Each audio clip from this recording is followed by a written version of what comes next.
નમસ્કાર વિદ્યાર્થી મિત્રો, આપ સર્વે મિત્રોનું હાર્દિક સ્વાગત છે આપણી YouTube ચેનલ એવી ગુરુ જ્ઞાન શાળાની અંદર. વિદ્યાર્થી મિત્રો, આજના વિડીયોની અંદર આજે આપણે ધોરણ 10 વિષય સામાજિક વિજ્ઞાન વિષયની અંદર જે આપણું સરસ મજાનું ચેપ્ટર નંબર 13 જે છે ઉત્પાદન ઉદ્યોગ, એ ચેપ્ટરનું આજે આપણે સ્વાધ્યાયનું સંપૂર્ણ સોલ્યુશન આજે આ વિડીયોની અંદર જોવાના છીએ. તો વિડીયોને તમારે સ્કીપ કર્યા વગર છેલ્લે સુધી પૂરેપૂરો જોવાનો છે મિત્રો. અને જો તમે ચેનલ ઉપર નવા હોય, હજુ સુધી જો તમે ચેનલને સબસ્ક્રાઇબ નથી કરી તો અચૂકથી સબસ્ક્રાઇબ કરી દેજો, કારણ કે તમારી આવનારી દ્વિતીય પરીક્ષા છે, બોર્ડની પરીક્ષા છે, એની અંદર અમારી ચેનલ તમને ખૂબ જ ફાયદા સ્વરૂપ રહેવાની છે. તો પહેલો છે નીચેના પ્રશ્નના સવિસ્તર ઉત્તર લખો. એમાં પહેલો કે ખાંડ તથા ખાંડસરી કારખાના ક્યાં સ્થાપ્યા છે અને શા માટે સ્થાપ્યા છે એ લખવાનું છે. તો શેરડી વજનમાં ભારે હોય છે અને બગડી જવાનો ગુણ ધરાવે છે. કાપ્યા પછી તે સુકાવા લાગે છે અને તેમાં સાકરનું પ્રમાણ ઘટે છે. કપાયાના 24 કલાકમાં જ તેનું પિલાણ કરવું જરૂરી છે, તો જ આપણે શેરડીમાંથી વધુમાં વધુ રસ નીકાળી શકીએ છીએ. ખાંડના કારખાનાઓ શેરડીના ઉત્પાદન ક્ષેત્રમાં સ્થાપવામાં આવે છે, એટલે કે ક્ષેત્રની જે ખાંડ ઉત્પાદન જ્યાં શેરડી વધુ પ્રમાણમાં વવાતી હોય એની પાસે જ ખાંડનો ઉદ્યોગ નાખવામાં આવે છે. ઉત્તર પ્રદેશ છે, મહારાષ્ટ્ર છે, તમિલનાડુ, કર્ણાટક વગેરે રાજ્યમાં ખાંડ અને ખાંડસરી બનાવવાના કારખાનાઓ સ્થાપવામાં આવેલા છે. આગળ વધીએ. બીજો, ભારતના લોખંડ પોલાદ ઉદ્યોગ વિશે આપણે ટૂંક નોટ લખવાની છે. અને મિત્રો, આ પ્રશ્ન જે છે બોર્ડની પરીક્ષામાં પણ ખાસી વખત પૂછાણો છે, માટે આપણે મોસ્ટ આઈએમપી થઈ જાય છે. તો જો લોખંડ અને પોલાદના ઉત્પાદનમાંથી યંત્રો, ઓજારો અને યંત્રોના નાના મોટા ભાગો બનાવવામાં આવે છે. બીજો, તમારે પણ પરીક્ષાની અંદર આવી રીતે જવાબ લખીને બ્લેક બોલ પેનથી આવી રીતે એરો પાડીને જ લખવાનું છે. પછી છે કે ઝારખંડનું જમશેદપુરનું કારખાનું લોખંડ અને પોલાદ ઉદ્યોગ પરનું તેનું કારખાનું જોઈ શકો છો તમે, આપેલું છે તેનું કારખાનું 1907 માં શરૂ થયું હતું. ત્યારબાદ પશ્ચિમ બંગાળમાં બર્નપુર અને કર્ણાટકમાં ભદ્રાવતી ખાતે પોલાદના કારખાના સ્થાપ્યા. હજીરા પાસે મિલી સ્ટીલ પ્લાન્ટ સ્થાપવામાં આવ્યો છે. આગળ જઈએ. આગળ છે ભારતમાં લોખંડ અને પોલાદનું પ્રથમ કારખાનું તમિલનાડુમાં પોર્ટેનોવા નામના સ્થળે 1830 માં સ્થાપવામાં આવ્યું હતું. પછી પશ્ચિમ બંગાળમાં કુલ્ટી ખાતે 1864 માં જે કારખાનું સ્થાપવામાં આવ્યું તે આજે પણ ચાલુ છે. લોખંડ પોલાદનું જે કારખાનું પશ્ચિમ બંગાળના કુલ્ટીમાં 1864 માં ચાલુ કરવામાં આવ્યું હતું, એ આજે પણ કાર્યરત છે. સિરિયાના હમાસ્ક શહેરમાં તલવાર બનાવવા માટે લોખંડની આયાત ભારતમાંથી કરવામાં આવતી હતી. ભારતમાં લોખંડ વ્યવસાય એ જૂનો વ્યવસાય છે. ભારતના લોખંડ પોલાદના બધા જ કારખાનાનો વહીવટ steel authority of India limited હસ્તક છે. લોખંડ પોલાદ ઉદ્યોગમાં કાચા માલ તરીકે લોહસ્ક, કોલસો, ચૂનાનો પથ્થર અને મેંગેનીઝની કાચી ધાતુ વપરાય છે. આગળ છે ઉદ્યોગોનું મહત્વ પર ટૂંક નોંધ આપણે લખવાની છે. તો જોઈ શકો છો એનો તમને સંપૂર્ણ આન્સર અહીંયા આપેલો છે, જે તમારે વિડીયો સ્ટોપ કરી સંપૂર્ણ પ્રશ્નો આન્સર જે છે એકવાર વાંચી જવાનો છે, પછી જ તમારા નોટબુકની અંદર તમારે લખવાનો છે. બેઠે બેઠો કોપી પેસ્ટ આપણે કરવાનું નથી. આગળ છે ચોથો કે સુતરાઉ કાપડ ઉદ્યોગ વિશે નોંધ લખવાની છે, જે આપણા ગુજરાતની અંદર સારા પ્રમાણમાં વિકસેલો છે. તો સૌપ્રથમ મુંબઈમાં સુતરાઉ કાપડની મિલ સ્થાપી, ત્યારબાદ ગુજરાતમાં અમદાવાદમાં શાહપુર મિલ અને કેલિકો મિલ સ્થપાઈ હતી. પછી છે કે ઔદ્યોગિક અર્થવ્યવસ્થામાં સુતરાઉ કાપડનો ઉદ્યોગ મુખ્ય છે. તે સૌથી વધુ રોજગારી આપતો ઉદ્યોગ છે. દેશમાં લગભગ 3.5 કરોડ લોકોને રોજગારી આપે છે આ ઉદ્યોગ. આગળ, દેશની મોટા ભાગની મિલો ગુજરાત, મહારાષ્ટ્ર, તમિલનાડુ, મધ્યપ્રદેશમાં કેન્દ્રિત થયેલી છે.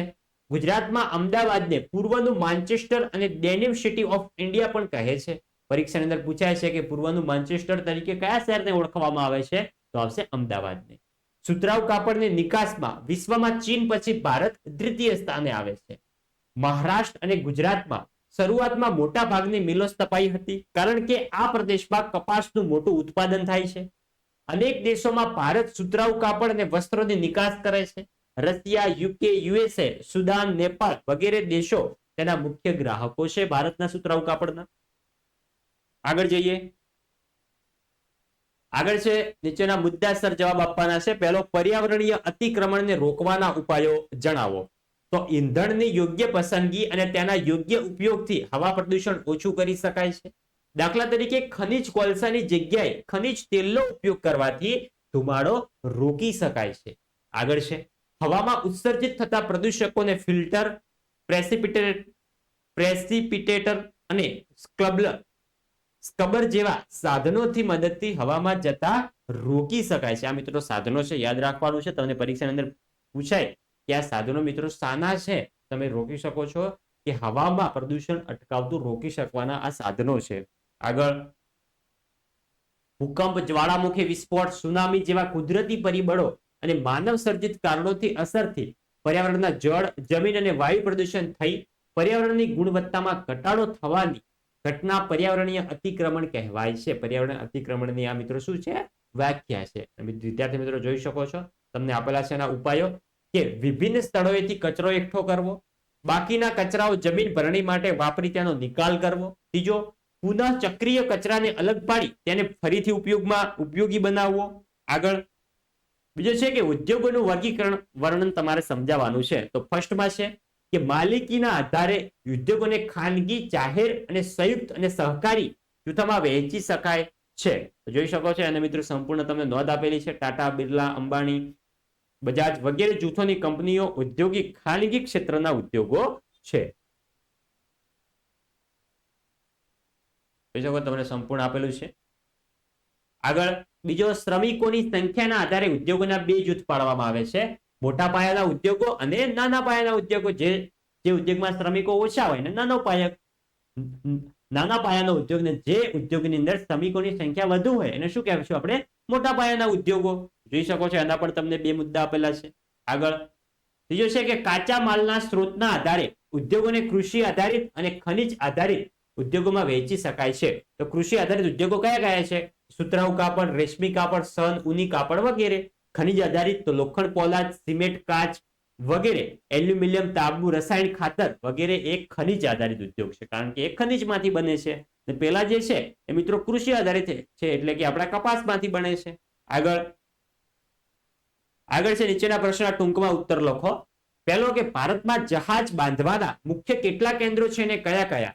તો મુખ્ય 5 કેન્દ્રો છે. કયા કયા છે? એક તો આપણું રંગીલું મુંબઈ, પછી છે કોલકાતા, વિશાખાપટ્ટનમ, માર્મગોવા અને રાંચી. બીજો છે સિમેન્ટ બનાવવા માટે કયા કયા કાચા માલની જરૂર પડે છે? તો સિમેન્ટ બનાવવા માટે ચૂનાનો પથ્થર સૌપ્રથમ, પછી કોલસો, ચિરોડી, બોક્સાઇટ, ચીકણી માટી વગેરેની જરૂર પડતી હોય છે. આગળ બીજો છે કે ગુજરાતના રાસાયણિક ખાતરો ના ઉદ્યોગો ક્યાં સ્થાપિત થયેલા છે? તો ગુજરાતના રાસાયણિક ખાતરોના ઉદ્યોગો જે છે મિત્રો કલોલની અંદર તમે અમદાવાદ હાઈવે પર કોઈક વખત નીકળ્યા હોય તો તમને જોવા મળશે. પછી ભરૂચ, વડોદરા, કંડલા, હજીરા વગેરે જગ્યાએ સ્થાપિત થયેલા છે. ચોથો છે ગુજરાતના કાગળ ઉદ્યોગના 4 કેન્દ્રો. કાગળ ઉદ્યોગના છે તો આપણું રાજકોટ શહેર, વાપી, વડોદરા, અમદાવાદ, સુરત, વલસાડ વગેરે શહેરો છે કાગળ ઉદ્યોગ માટેના. આગળ છે આપણા વિકલ્પો.